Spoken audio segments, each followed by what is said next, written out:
Bayangkan, Anda duduk di atas peti harta karun yang terbuat dari emas murni.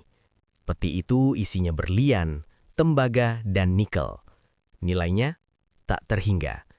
Tapi, anehnya, Anda kelaparan. Anda sakit, dan Anda tidak punya uang untuk membeli obat. Padahal Anda duduk tepat di atas sumber kekayaan dunia. Selamat datang di sebuah paradoks ekonomi terbesar di negeri ini. Hari ini, kita tidak akan bicara tentang Jakarta yang sibuk atau Jawa yang padat. Kita akan terbang ke timur, ke tempat di mana matahari terbit pertama kali, tapi kesejahteraan seolah datang paling akhir. Kita bicara tentang Papua. Jika Anda melihat data makroekonomi sekilas, Anda akan tertipu. Secara statistik, PDRB atau Produk Domestik Regional Bruto per kapita Papua itu fantastis. Angkanya seringkali bersaing dengan kota-kota besar di Jawa. Kenapa? Karena di perut buminya ada Freeport, ada BP Tangguh, ada cadangan sumber daya alam yang membuat mata dunia terbelalak. Tapi, data itu berbohong. Atau setidaknya, data itu tidak menceritakan kisah yang utuh. Ini yang disebut para ekonom sebagai enclave ekonomi atau ekonomi kantong. Uangnya ada, tapi terkurung di pagar-pagar tinggi industri ekstraktif. Uangnya berputar di level korporasi raksasa, terbang ke Jakarta atau lari ke luar negeri. Sementara rakyatnya hanya menonton truk-truk raksasa lewat. Dalam beberapa menit pertama ini, kita harus sepakat pada satu fakta pahit. Memiliki sumber daya alam melimpah bukan jaminan kemakmuran. Ini adalah kutukan sumber daya alam. Dan hari ini, kita akan membongkar kenapa provinsi terkaya di atas kertas ini justru menjadi yang paling mengkhawatirkan nasib rakyatnya. Diagnosa penyakit. Mari kita bedah kendalanya. Kenapa uang triliunan dari dana otsus itu seolah menguap begitu saja? Kendala pertama, geografi adalah musuh logistik. Anda tidak bisa menyamakan membangun jalan di Jawa dengan di Papua. Di Jawa 1 kilometer jalan butuh biaya X. Di Papua, bisa 10 kali lipatnya. Pegunungan tengah itu bukan hanya indah, tapi juga benteng isolasi. Harga semen di Wamena pernah menyentuh jutaan rupiah per sak. Bagaimana ekonomi mau tumbuh jika biaya dasar untuk ada saja sudah mencekik? Kendala kedua, kualitas manusia versus industri padat modal. Industri di Papua itu canggih. Tambang butuh insinyur, gas butuh teknisi level dewa. Sementara sistem pendidikan dasar di sana masih berjuang melawan absennya guru dan fasilitas. Akibatnya, orang lokal hanya jadi penonton atau buruh kasar. Jabatan strategis diimport dari luar pulau. Ini menciptakan kesenjangan sosial yang memicu kecemburuan dan pada akhirnya konflik. Kendala ketiga, dan ini yang paling sensitif, tata kelola dan elite capture. Dana otsus itu besar, sangat besar. Tapi alirannya seringkali tersumbat di level elit lokal. Ada istilah raja-raja kecil. Uang yang seharusnya jadi puskesmas, jadi sekolah, atau jadi modal UMKM, seringkali habis untuk birokrasi, perjalanan dinas, atau hilang tak berbekas. Sebelum kita lanjut melihat nasib rakyat, kita perlu berhenti sejenak dan membuka buku teori ekonomi. Karena apa yang terjadi di Papua sebenarnya memiliki nama ilmiah. Fenomena ini disebut Dutch disease atau penyakit Belanda. Dulu di tahun 1960-an, Belanda menemukan cadangan gas alam raksasa. Ekonomi mereka harusnya meroket kan? Tapi yang terjadi justru industri manufaktur dan pertanian mereka hancur.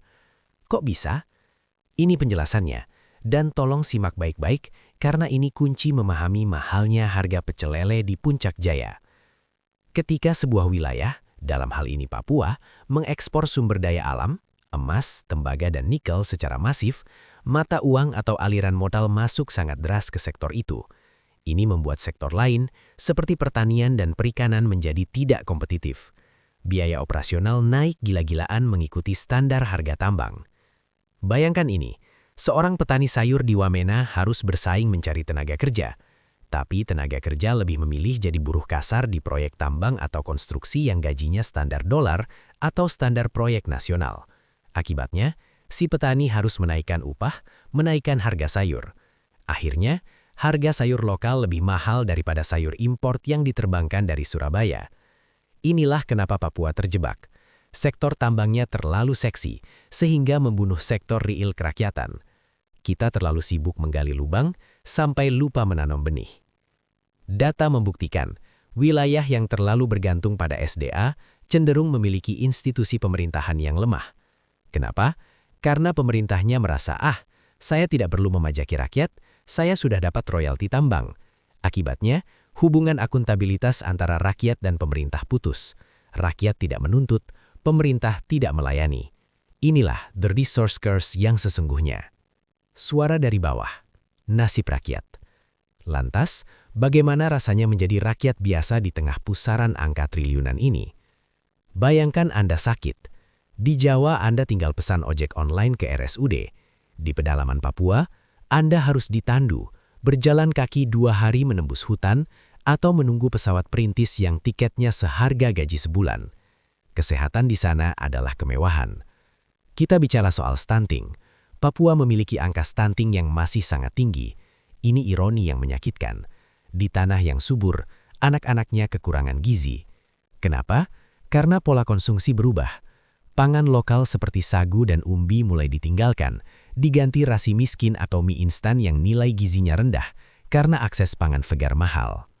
Nasib rakyatnya terbelah 2. Mereka yang di kota pesisir, Jayapura, Sorong, Merauke, mulai merasakan geliat ekonomi modern. Tapi mereka yang di pegunungan masih hidup dalam ekonomi subsisten. Tukar-menukar barang. Uang tunai itu langka dan nilainya rendah karena inflasi harga barang yang gila-gilaan. Rakyat Papua tidak butuh gedung pencakar langit. Mereka butuh jaminan bahwa besok anak mereka bisa sekolah. Ada mantri kesehatan yang standby di desa, dan harga gula tidak membuat mereka harus menjual tanah. Kita tidak bisa bicara soal nasib rakyat tanpa membahas sejarah kegagalan. Kita harus jujur, Jakarta seringkali datang dengan arogansi, kami tahu apa yang terbaik buat kalian. Ingat proyek Merauke Integrated Food and Energy Estate? Atau cetak sawah 1.000.000 hektar? Idenya bagus di atas kertas presentasi di Hotel Bintang 5 Jakarta, menjadikan Papua lumbung pangan. Tapi realitanya, hutan sagu, sumber karbohidrat utama dan identitas budaya mereka, dibabat diganti padi. Padahal budaya tanam orang Papua bukan petani sawah. Ekosistemnya beda, culture-nya beda. Akibatnya, gagal panen, kerusakan lingkungan, dan rakyat lokal yang kehilangan hutan tempat mereka berburu. Ini menambah luka batin. Rakyat Papua tidak anti pembangunan. Mereka anti pada pembangunan yang tidak bertanya dulu pada mereka. Uang triliunan terbuang menjadi besi tua di tengah hutan karena kita memaksakan standar Jawa ke tanah Papua.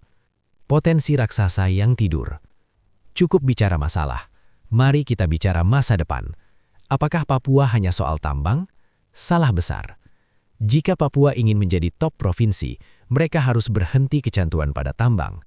Tambang itu akan habis, lubangnya akan tetap ada selamanya.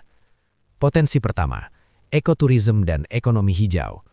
Dunia sedang gila dengan isu perubahan iklim, carbon trade. Hutan Papua adalah paru-paru dunia yang tersisa. Menjaga pohon di Papua bisa menghasilkan uang lebih banyak daripada menebangnya melalui skema perdagangan karbon global. Belum lagi pariwisata. Raja Ampat baru permulaan. Masih ada ribuan spot surga yang belum tersentuh. Potensi kedua, pertanian bernilai tinggi. Kopi Papua, Wamena, Moanemani, adalah salah satu kopi terbaik di dunia. Vanili, kakao, sagu. Ini adalah komoditas yang harganya mahal di pasar Eropa. Masalahnya selama ini hanya satu, tidak ada pabrik pengolahan di sana. Semuanya dikirim mentah, nilai tambahnya lari keluar. Potensi ketiga, ekonomi kreatif anak muda.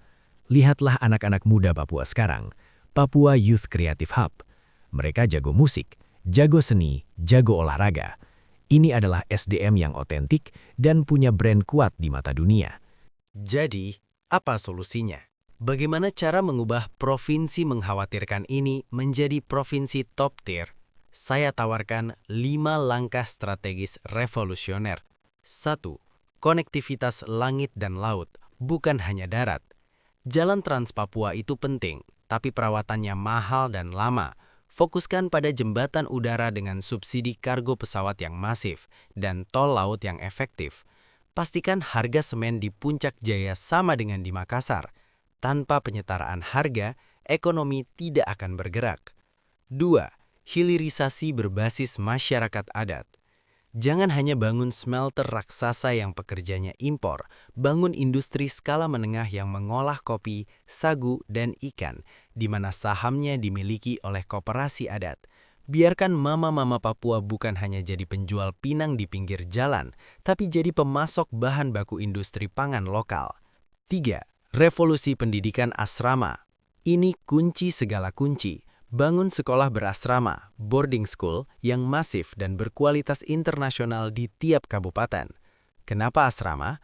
Untuk menjamin gizi anak, menjamin kehadiran guru, dan memutus mata rantai ketertinggalan dalam satu generasi. Berikan mereka skill teknologi, bukan hanya hafalan. Selain itu, jika korupsi dan kebocoran anggaran adalah musuh utama, apakah kita bisa pasrah? Tidak, kita hidup di era digital. Solusi radikal berikutnya, 4. Digitalisasi dana otsus via blockchain. Selama ini uang otsus turun dari pusat ke provinsi, ke kabupaten, lalu gelap. Siapa yang terima? Dipakai beli apa? Laporannya seringkali hanya tumpukan kertas yang bisa dimanipulasi. Bayangkan jika setiap rupiah dana otsus dicatat dalam sistem digital ledger atau blockchain yang transparan. Publik bisa melacak, oh, uang 1 miliar ini masuk ke desa A jam sekian, dipakai beli semen 500 sak. Jika semennya tidak ada, datanya tidak akan valid. Ini bukan mimpi, teknologi ini sudah ada. Masalahnya hanya satu, political will. Mau atau tidak para elit telanjang di hadapan data. Ditambah lagi dengan revolusi kelima yaitu konektivitas internet satelit, low Earth orbit satellite. Dulu, alasan tidak ada sinyal dipakai untuk menutupi ketidaktahuan. Sekarang internet bisa menembus hutan rimba. Berikan akses internet ke sekolah-sekolah di pedalaman. Biarkan anak-anak Papua melihat dunia, belajar coding, belajar pasar global, hancurkan isolasi informasi. Ketika rakyat melek informasi, pejabat tidak akan berani main-main. Konektivitas digital adalah senjata paling ampuh melawan korupsi di daerah terisolir. Kesimpulan dan refleksi. Sahabat sekalian, Papua adalah cermin bagi Indonesia. Jika Papua gagal, Indonesia gagal. Kita tidak bisa berbangga dengan GDP nasional yang naik jika saudara kita di timur masih kesulitan mendapat air bersih. Provinsi ini mengkhawatirkan bukan karena miskin sumber daya, tapi miskin manajemen dan empati. Solusinya bukan sekadar uang triliunan yang ditransfer dari Jakarta. Solusinya adalah hati, pendekatan yang memanusiakan manusia, bukan pendekatan keamanan atau proyek semata. Potensinya ada, jalannya terjal, tapi tujuannya jelas, dari paradoks ekonomi menjadi pusat ekonomi hijau dunia. Pertanyaannya sekarang, apakah kita, pemerintah, investor, dan rakyat Indonesia siap berkomitmen untuk jalan panjang ini, atau kita akan membiarkan tanah emas ini terus menangis dalam kelimpahan? Terima kasih telah menyimak perjalanan panjang beberapa menit ini. Mari kita kawal Timur Indonesia. Like dan share atas rasa bangga dan kepedulian. Subscribe untuk terus mendukung channel ini. Sampai jumpa di analisis berikutnya. And see you.